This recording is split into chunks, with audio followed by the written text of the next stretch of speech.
Hey guys, welcome to the channel and to the third video of the series where I go through my study method and tips for each of my IB subjects. In this video, we've come to English, which is probably the subject I've grown most in. I've started English by scoring 4s and 5s in class, and towards the end of IB, I was actually able to score 6 marks above the boundary for a 7. So now let's get right into the video.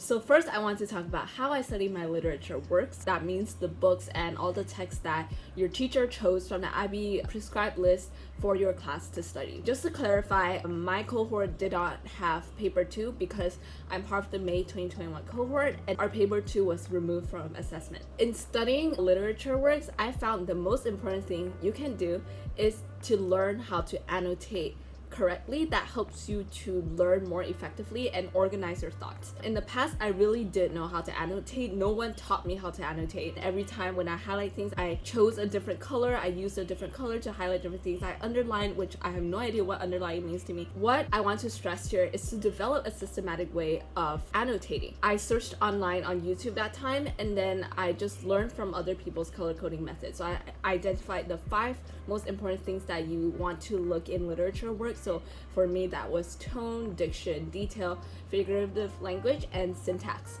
And so I allocated one color to each of these things I was looking for. This makes it so much easier for me to analyze the text because first, I know exactly what I want to look for in this text. I'm not just looking for random things. I know I'm looking for one of these 5 things. And secondly, when you look back on your work, your thoughts are more organized. When I look at the color blue, I know in the sentence I'm analyzing the tone. While if you look at some of my earlier annotation, I have no idea why I was underlining there, and I have no idea why this one was a green color because I was just using random colors to highlight things. As you stick to the same color coding method over time, it really helps you to prime you into your workspace, and then it really helps you to get engaged to the text a bit more than usual. Using this method to annotate is one of the most life-changing hacks that I've ever used. And so in annotation, I do take baby steps in terms of how I annotate and what I add to my annotation. So first, when my teacher prescribed a chapter for us to read overnight, the first thing I'll do is to read over the text without any distractions and then start annotating. It could be anything that I noticed from the 5 things that I pointed out. It could also be what I felt from reading the text. If I have a question, just write down anything that popped up into your head. And I want to stress here that please do this step without any external resources. So don't look at any of these summary websites like LitCharts, SparkNotes. Don't look at them first because you want to form this first impression from what you've read. And this is so important in terms of forming your own perspective and forming your own argument because different people can have different understanding of the same piece of text. Because English is a skill-based subject, you're not doing yourself justice if you rely on external resources and skip the process of processing and digesting the text on your own. It's actually sort of doing paper 1, when you first read the text, you're approaching this text that you've never seen before and you're already starting to analyze in your head. So when you are doing this process of annotation, of reading your text, you're actually also preparing for a paper 1 skills. So I used to be the type of person where when I read books, I skim through the text and I forgot to understand what I was reading. This process of annotation really helped me to feel engaged with the text and help me to block out any other distractions, and it saved me so much time. It really helped me to gain a much more deeper understanding of the text that I was looking at. So after I read it for the first time and possibly rereading some of the parts that I didn't understand, then I start looking at secondary resources. I think I use LitCharts and some of SparkNotes. I'll show some of the ones I use. I do look at multiple ones because I like to look at different perspectives. And then after I read through this, I start adding some of the things that they said into my annotation. So if you did the first process of processing your text first yourself very well, you'll notice that a lot of the things written in LitCharts and SparkNotes will be stuff that you have written down already. When I was first developing and learning this process, I did struggle a bit. Sometimes I might have not noticed something that was pretty obvious, and so it's a process that you have to just keep practicing over time. and over time you'll just be more and more used to analyzing things. We have a sketchbook, and then sometimes I just wrote like the title for each chapter, and I just wrote out some main things. So it's almost like a summary to each chapter for me. This is helpful because in, I don't know, 6 months when you want to study for this text again, it's easier for you to look back to the book and understand like which chapter is that you're actually looking for. It's much more easier to refer back to these texts, and they can just be like 2 or 3 bullet points that help you to like get a general idea of what this chapter was talking about. My class is mainly based on discussion, so my teacher, like, she does lead discussions, but it was mainly up to us. I really just love listening to other people's perspectives. By understanding like the other side of like what other people might understand, you're also trying to understand what the examiner might think, because you don't know what the examiner might think about your text. So if you like understand almost all the possible ways that people can understand this text, you have a much stronger grasp of the text and not just a very one-sided perspective. So this is again a skill that you develop over time. The more you talk to other people, the more you're beginning to realize how these people might think of this text compared to you. And sometimes you might have conflicting understandings, and I would say don't be afraid to try and defend your stance, because by defending your stance, you're actually basically making an argument. You're actually doing paper 1 orally. The better you are at talking it out, the better you will be at writing it down and making a stronger argument. You just be active in discussions and just like practice this on a daily basis, like in all of your English classes. So towards the end, when you do paper 1, you actually feel very confident in making an argument because you've done it orally to your friends, to your teachers so many times already. I know I kept mentioning paper 1. I know like for literary works, it's like not about paper 1, but what you do in class is like what you will be doing in exams, and this is just a skill you have to develop over time. There are no shortcuts to it. Some other tips I found helpful was to get an audiobook. You can easily find audiobooks. I just looked for stuff on YouTube and I just let that audiobook play while I was reading the text on my physical book. I feel like this just prevents me from getting sidetracked. It also helps you to like get an understanding of the tone and mood, because the way in which the narrator reads the text might actually be the tone or the mood that the author intends it to be. And also what you can do as you read your literature text is to note words that are more complex and more complicated that you can potentially add to your vocabulary bank. I try to do this throughout because eventually you will need this literature work for your IO and for a paper 2 if your assessment is not removed, and they both of those assess you on like the vocabulary you use and how accurate it is. So I feel like the easiest part to get the accurate vocabulary is from the text itself. It's just small things over time that actually build up and that can actually help you in your studying process a lot more. So for instance, like instead of using the word sad to describe the tone, a more advanced word would be mournful, and if you want to take it further, it could be something like lugubrious. And you can get these type of words from like tone words bank and then try to apply it and talking to your teacher about it. So all these preparation are there to help you to do well in your IO. Like for me, because I just didn't have paper 1, and for my IO, I was predicted a 39 out of 40, which I'm super proud of, because the text, I love that text. Like we read The Things They Carried. It's just one of my favorite books. I will not be talking about my IO in this video because I had a whole other preparation process for when I am actually preparing for my IO and preparing for like the assessment. So I'll be making a separate video about it on my English IA soon and share them to you guys so you guys can access like my actual IO that was submitted to the IB. So consider subscribing to stay tuned to my IA videos.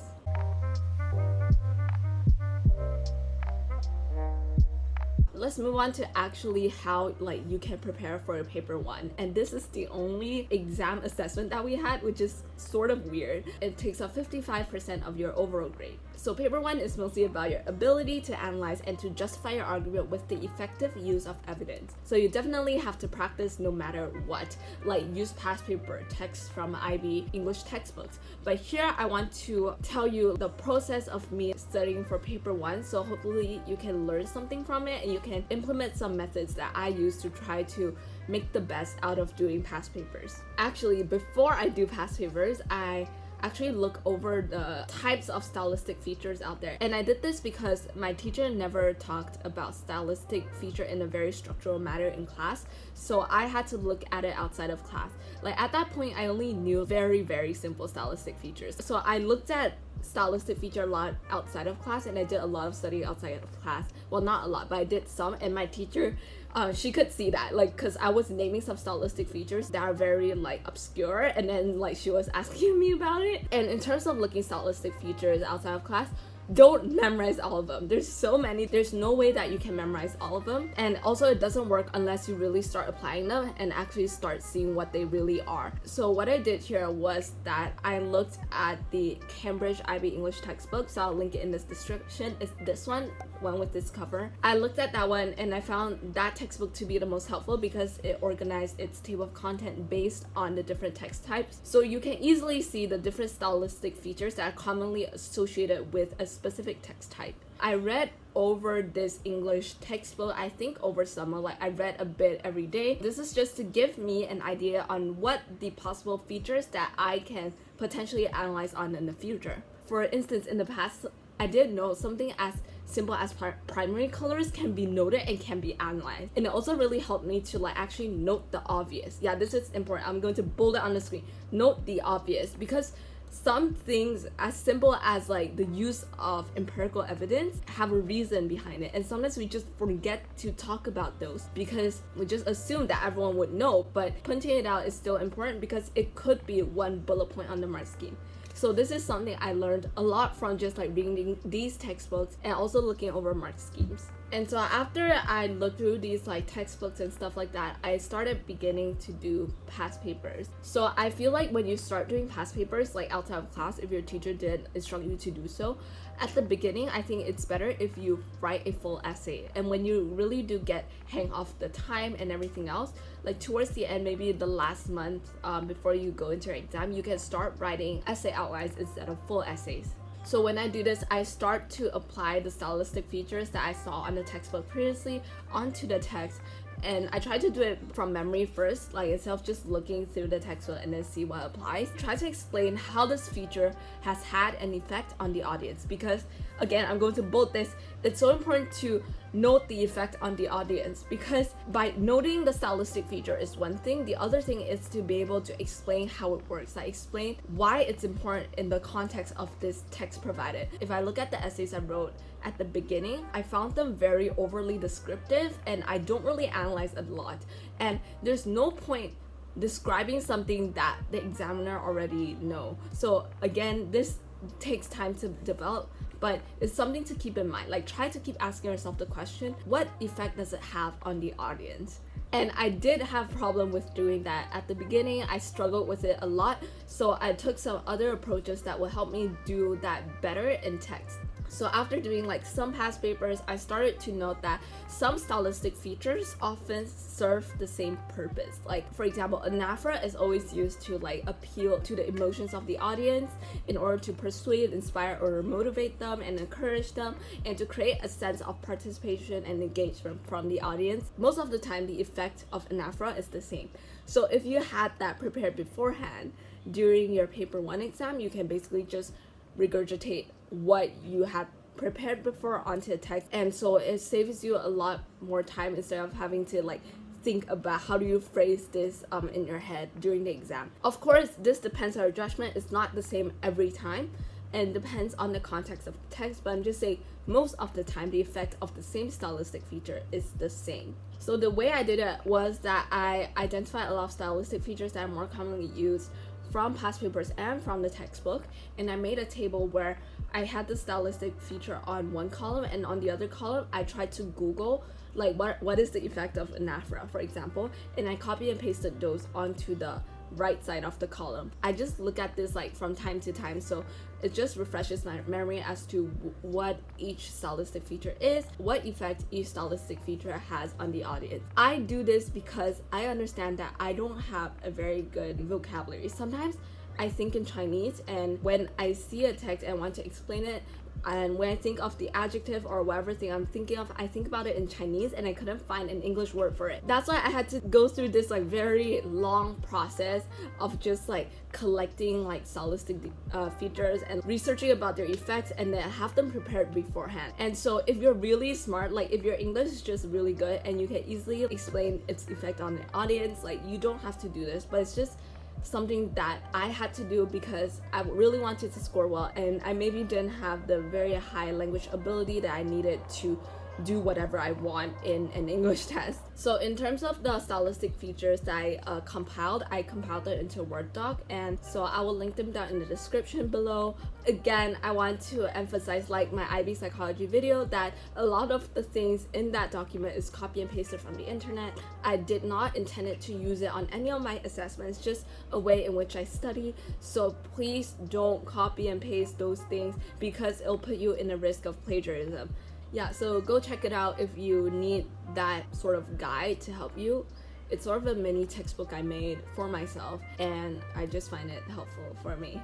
Okay, so after you complete a past paper, it's time to reflect on what you've written and reflect on the difficulties you've encountered. For instance, if you're like me, struggling to find a word to describe something, do a Google search now and find that word. Write it down somewhere so you can look over that word again when you have time. The point of reflecting is that you want to know what you can improve next. And because this is a long process where you start to develop these skills, you can only take baby steps every time. You cannot. So that's why it's important to reflect on yourself step by step. What do I want to focus on next? What can I do better next? What do I need help from my teacher? And just small things like that. And so another tip is to look at sample essays. I'm sure most schools have access to InThinking, which is a website created by a lot of IB teachers. And so InThinking has a lot of these like good sample essays for like some of the texts that they've chosen, along with some examiner comments. For me, my class, we looked at sample essay a lot during class. Our teacher even asked us to grade the sample essays ourselves so that to ensure that we understand the assessment criteria the same way as the examiner does. And this is, again, something I found really helpful. So if you have that skill, you can basically assess yourself over time, see how you've done like yourself instead of having a teacher to do it for you. In terms of identifying what other essays have done well, it's also important for you to learn from these essays. So for example, I learned from one essay that it's better for you to frame each topic sentence of each paragraph in a way that directly answers the guiding question, and that would gain you more organization criterion C marks in general. So just constantly learn from other essays, constantly talk to your teacher, and just repeat this process until you really get the hang of what the examiner wants and what the mark scheme potentially wants. And the last tip I have for paper 1 is to do paper 1s together. Towards our mock exams, a couple of my friends and I, we just got together in a cafe, and then we just timed ourselves like 15 minutes for each text, and we just wrote essay outlines. Similar to studying a literature text, in which this helps you to discuss with other people and see what other people thought. And it's interesting because for our mock exams, after we came out the exam, my friend and I talked about what we wrote. We took an entirely different approach. I talked a lot about emotional appeal. She talked all about reasoning. So it's entirely different pathway. And I talked to my teacher about it, and she said for IB exams, like for paper 1, the examiners definitely want a bit of both so they can see how you like consider both perspectives instead of going like all on reasoning or all on emotion. As I said, the same text, different people can approach it the entire different way. So talk to more people, talk to your friends, talk to your teachers, discuss with people to help you to develop the skill of looking on the other side of your argument as well. So that's all I have for IB English. I know it's very rambly, but I am very proud of myself for completing this course with a 7 because I really did struggle with English at the beginning. That's it for this video. The next video of the series will be on IB biology, so stay tuned for that next week.